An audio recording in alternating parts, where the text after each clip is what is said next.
Carson Arthur is an eco-conscious gardener who does not throw pesticides around, nor does he turn his gardens into the lavish plots like the ones in England's Hampton Court Palace. He is a landscape design divo who inspires his TV audience to use a little less water, grow native things, even save water in what he calls the rain barrel of the future. He is the host of HGTV's Green Forest. It is my pleasure to welcome Carson Arthur to Studio 4 to tell us more. Thank you very much. I'm happy to be here. I love that divo term. That was fantastic. Well, divo's good. Yeah, I love it. Yeah. Are you Italian by any chance? I'm not. I'm German. Okay, well, you know. Das ist gut. Das ist gut, yes. Yeah, I can call you like Herr Carson Arthur. Absolutely. Why not? Did you grow up in a gardening family? I did, very much so. In fact, that's why I'm going in a very different direction with my landscaping. I helped my grandmother garden for my, basically, adolescent years. That was my pay my allowance, right? Work to earn my allowance, helping her garden. And I understood from her how much effort it takes to have that type of garden, which unfortunately in Canada was the role model for a long time. The lawn in the middle and the perennial beds around the fences. Of course. And was Granny killing those dandelions with poison, or was she digging them out? No, we had a whole collection of all kinds of bad things in the back shed. But really, the amount of effort that she put into keeping that backyard perfect and pristine wasn't the lifestyle I wanted. So when I started watching her from that angle and then thinking, this can't be environmentally friendly with all the constant watering and pesticides and herbicides, there had to be a better way. So that's what I've been spending the last few years doing. Okay, because as you know so well, even though you were little, if your lawn was out of control on the block, alack, everyone talked. Yep, absolutely. Especially if it was your front lawn, so yes, and see especially if it was brown.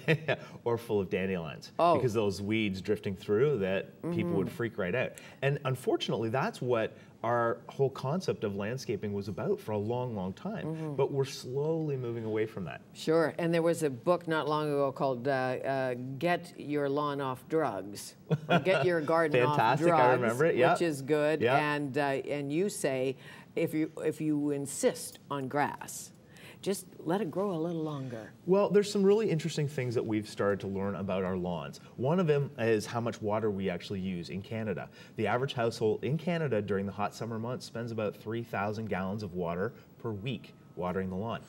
That's a lot. We can't afford to do that anymore. We've got to move away from that. So by raising the height of your grass is one of the very easy ways of making your grass healthier. Basically, the roots of the grass has a certain amount of energy to produce the leaf.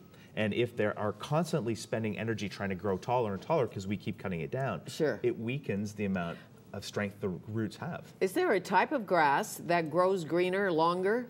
Do you know what I mean? We're working on that. Species of something so... In Canada, we're stuck on Kentucky bluegrass. It's sort of the #1, and unfortunately, the vision of what we have for our lawns is based on Kentucky bluegrass, but we're getting away from that. We're starting to see more eco-lawns, more fescues, more things indigenous to what we grow here, popping up all over the place. We're starting to see more eco-golf courses too, I understand. It's true. I mean, if you think about the amount of care that is required just for a golf course, and you try and apply that to your front yard or your backyard, it's just unreasonable. Sure, and they say don't, if you pick up your golf ball, don't put your hands in your mouth so you think, what could have been on that green? Exactly. Why is that green so pretty? So, the Carson Arthur School of Design, the key elements of a great garden. Yes. Native plants, interest? To a certain extent. I mean, low maintenance has been a buzzword for a long time, but we're now getting to a point where we're really understanding what are the things in our garden that actually cause more work. Grass is a big one. Perennials, fussy perennials are a huge one, but really moving away from that and into usable space like patios and having garden tools which actually make our lives easier on a day-to-day basis. That's the true nature of low maintenance gardening, and that's where it's going. And if we can marry those two with environmentally friendly, it's a win-win for everybody. Is there something better than just bark mulch? Do you know what I mean? Absolutely. You know, a little trendier, a little zen, a little this. You put some beautiful grasses and you have a zen rake that you make a little design, something like that. Playing in the sand? Playing in the sand. For so long we used bark mulch to prevent the weed seeds from landing on the plant beds, and we thought that that was a deterrent. But now there's a better way to do it. We now know that weeds need 3 things to grow. They need sunlight, they need soil, and they need water. And if you can take one of those 3 things away, no weeds. So what I've been encouraging people to do is use newspaper.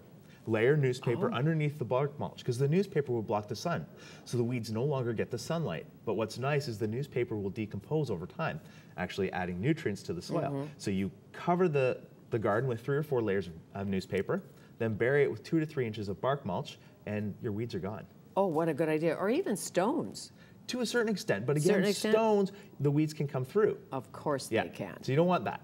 And you can use this technique in vegetable gardens as well, because it's completely organic.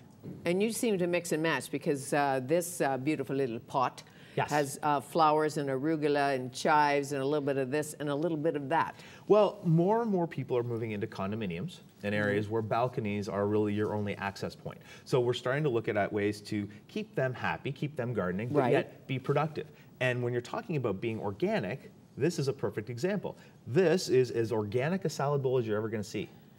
Is the soil organic? The soil is organic. It's been sterilized, but all of the plants in it are edible, which means the only thing you're adding to this is water. So it couldn't be more organic. And you continually harvest from it. We've got arugula, we've got edible pansies. The chives are actually a natural deterrent for pests. Most insects don't like the onion family, so chives and garlic, if you put that in your edible flower pot, it's a great way to grow your own vegetables. And they're pretty, like chives and garlic are pretty. You don't want them to take over.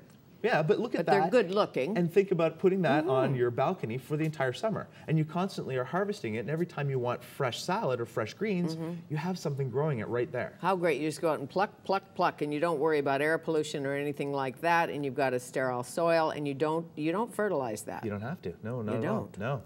Well, again, you're the gardener. It's about choosing the right plants. So you don't have to. Some of us could wreck that. It's true. Air pollution is a big point, though, and you raise that one, and that's one of my pet peeves right now. We constantly in Canada love our power tools, love our outdoor garden implements.